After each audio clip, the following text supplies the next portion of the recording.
வ ல உ யக் வி ய இன் ந ஹு இம்.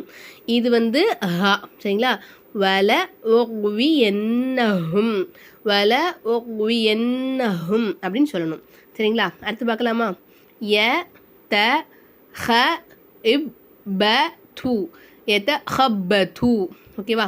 எத ஹப்பது இந்த மாதிரி நம்ம சொல்லணும். இந்த பா வந்து ஒரு சுக்குனும் ஒரு ஹரக்கத்தும் சேர்ந்தது தான் இந்த சத்து சரிங்களா. இந்த சத்து நம்ம சொல்ல பெற்ற எழுத்து என்ன செய்யணும், கொஞ்சம் அழுத்தி உச்சரிக்கணும். எத ஹப்பது லி யு ம ஹிஸ்வ லி யு மஹிஸ்வ அப்படின்னு சொல்லணும். லி யு மஹிஸ்வ. ஃப ல நு வ இல் லி ய இன் ந க ஃபலனுவல் என்ன